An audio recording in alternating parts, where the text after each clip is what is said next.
साहब। तो कैसे हैं आप सभी लोग? आशा है कि आप सभी अच्छे होंगे और आपकी तैयारी भी एकदम लाजवाब तरीके से चल रही होगी।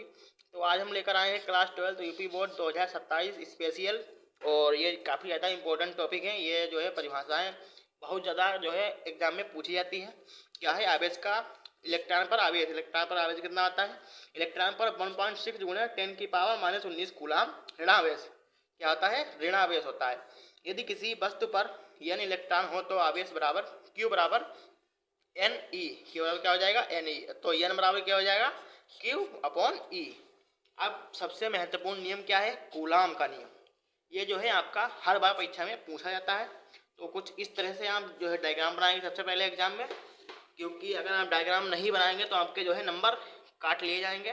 तो डायग्राम जो है सबसे महत्वपूर्ण है पेपर में। क्या है? किन्हीं दो आवेशों के बीच लगने वाला विद्युत बल आवेशों के गुणनफल के अनुक्रमानुपाती होता है तथा उनके बीच की दूरी के वर्ग के व्युत्क्रमानुपाती होता है। F proportional Q1 into Q2 ये हो जाएगा हमारे पास पहला समीकरण। अब क्या है? F proportional 1/r²। क्या हो जाएगा? दूसरा समीकरण। अब समीकरण नंबर 1 व 2 को मिलाने पर क्या हो जाएगा? F proportional Q1 Q2 upon r²। और F प्रोपोर्शनल मतलब कि यहाँ पे जब हम बराबर लेंगे यहाँ पे तो क्या हो जाएगा? K मतलब हमको कांस्टेंट एक वैल्यू लेनी पड़ेगी। K क्या है? अनुक्रमानुपाती जो है इसका जो हटेगा तब यहाँ पे हो जाएगा Q1 Q2 अपॉन r²। अब F बराबर हो जाएगा 1/4πε0 into Q1 Q2 upon r²। और इसका जो है मात्रक क्या होता है? न्यूटन होता है, क्योंकि बल का मात्रक जो है क्या होता है? आपको पता ही है कि बल का मात्रक न्यूटन होता है।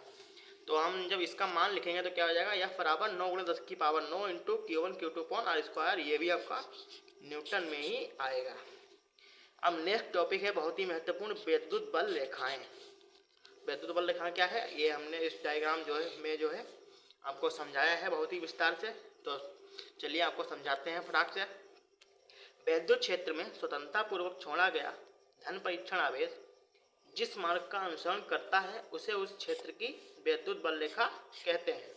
अब इसके गुण क्या होते हैं? तो नंबर 1 है विद्युत बल रेखाएं सदैव धन ध्रुव से चलकर ऋण ध्रुव की ओर, मतलब कि धन ध्रुव से चलकर ऋण ध्रुव की ओर जो है मतलब माइनस की ओर, प्लस से माइनस की ओर जो है जाती हैं। इन बल रेखाओं में तनाव मतलब कि खिंचाना जो है खिंचापन होता है, तनाव होता है। नंबर 2 क्या है? विद्युत बल रेखाएं परस्पर कभी नहीं काट सकती। यदि इनको आपस में काटता हुआ मान लिया जाए तो कटान बिंदु पर बल की 2 दिशाएं प्रदर्शित करेंगी, जो कि असंभव है। मतलब कि विद्युत बल रेखाएं जो है वो एक दूसरे को कभी काट ही नहीं सकती, जो है कुछ इस तरह से जो है निकलती हैं, एक दूसरे के कभी भी नहीं ये काट सकती हैं। आपने चुंबक में देखा होगा, कभी नहीं काट सकती, जो कि असंभव है। अब तीसरा पॉइंट है ए बल रेखाएं चालक के तल के लंबवत निकलती हैं। मतलब कि चालक के तल का मतलब सीधे जो है निकलती हैं, 90 डिग्री पर निकलती हैं। बात तल के लंबवत ही आपतित होती हैं, मतलब कि जाती भी वही है। अब विद्युत क्षेत्र की तीव्रता, यह भी आपका बहुत ज़्यादा इंपॉर्टेंट टॉपिक है। तो क्या है विद्युत क्षेत्र की तीव्रता? विद्युत क्षेत्र के अंदर किसी बिंदु पर विद्युत क्षेत्र की तीव्रता उस बिंदु पर रखे एकांक धनावेश पर लगने वाले बल के बराबर होती है। यह एक कौन सी राशि है? सदिश राशि।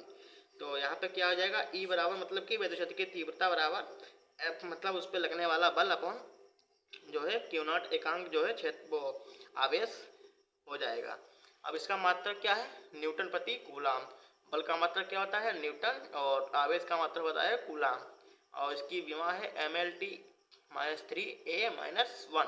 ये जो है इसकी विमा है। तो आज के लिए इतना ही, मिलते हैं अगले वीडियो में, तब तक के लिए धन्यवाद। जय हिंद।